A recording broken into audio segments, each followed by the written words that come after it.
થી 992 ખાસ કરીને આ નદીના પટના વિસ્તારના રહેવાસીઓને, ત્યારે પણ એમને સુનાવણીની તક આપવી એવું હાઈકોર્ટે કીધું, કારણ કે એમાં 91 પિટિશન થયેલી અને એ વખતે હાઈકોર્ટે એમને બીજી કોઈ રાહત આપવાને બદલે એમને ઇન્ડિવિજ્યુઅલી સાંભળવા અને એમના પુરાવાઓ રજૂ કરે એનું મૂલ્યાંકન કરવું એવી સૂચના આપી હતી. એટલે આપણે એ બધા જ પરિવારોને નોટિસ આપીને ફરીથી સાંભળ્યા અને એના ઉપર નિર્ણય લીધો. વૈકલ્પિક જગ્યા અત્યારે સીધી આપણે કોઈ ઓફર નથી કરી, પણ આપણી આવાસ યોજનામાં મકાનો ખાલી છે અને એની પાત્રતા માટેના જે ધોરણો છે એ પાત્રતા ધરાવતા લોકો જો અરજી કરશે તો આપણે એની પાત્રતા ચકાસીને એને આવાસ આપવા માટે કટિબદ્ધ છીએ. બીજું કે આપણે જે અર્બન હાઉસિંગ પ્રોજેક્ટ એટલે આવાસ યોજના હેઠળ નવા પ્રોજેક્ટ વિચારી રહ્યા છીએ, એમાં બીજા 3,000 આવાસ બનાવવાનો લક્ષ્યાંક છે. એમાં પણ અમને પાત્રતાના ધોરણે આપણે સમાવી શકશું.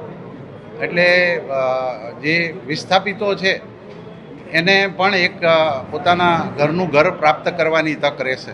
મેં પણ ટીવી ચેનલોમાં જોયું અને સ્થળ ઉપર પણ જોયું કે મીડિયાએ એ પાસાને પણ લોકો સમક્ષ મૂક્યો છે કે અમુક લોકોના 4 એસીવાળા મકાન પણ આપણને ત્યાં દેખાયા છે. ઘરમાં તમામ પ્રકારની સુખ સુવિધાઓ છે અને ખૂબ જ એમ કે સારા કન્સ્ટ્રક્શનવાળા અને 2-3 માળના મકાનો પણ ત્યાં આપણને ધ્યાને આવ્યા છે, જેને તોડવામાં આપણને વધારે મહેનત પડી રહી છે. પણ એ જે ગેરકાયદેસર સ્ટ્રક્ચર છે એ ગેરકાયદેસર જ છે અને એને આપણે તોડવાના છે. એના માટે મનપાનું તંત્ર કટિબદ્ધ છે અને એ કાર્યવાહી આપણે કરી જ રહ્યા છીએ. માલની સલામતી માટે આપણે કાળજી લેવી પડે છે, એના માટે આપણે ચિંતા કરવી પડે છે. એ ચિંતા પણ આપણી દૂર થાય અને કોઈ એ લોકોની જાનહાનિનો પ્રશ્ન ભવિષ્યમાં ન ઉદ્ભવે એ પણ એંગલનો આપણે ખ્યાલ રાખીને એ લોકોને ત્યાંથી હટાવ્યા છે. આજે વહેલી સવારથી જંગલેશ્વર વિસ્તારમાં આજી નદીના પટમાં અને ટીપી રોડ ઉપર જે સરકારી જમીન છે એના ઉપર જે ગેરકાયદેસર દબાણો થયેલા છે એને દૂર કરવા માટે મહાનગરપાલિકાની ટીમો અને પોલીસની ટીમો વહેલી સવારથી લાગેલી હતી. આખા વિસ્તારને 7 એરિયામાં વહેંચી દેવામાં આવેલ હતો અને 7 એરિયામાં મનપાની ટીમોની સાથે અમારી પોલીસની ટીમો સાધન સામગ્રી સાથે અને તમામ એન્ટી રાઇટ્સ ગિયર સાથે તૈનાત હતી.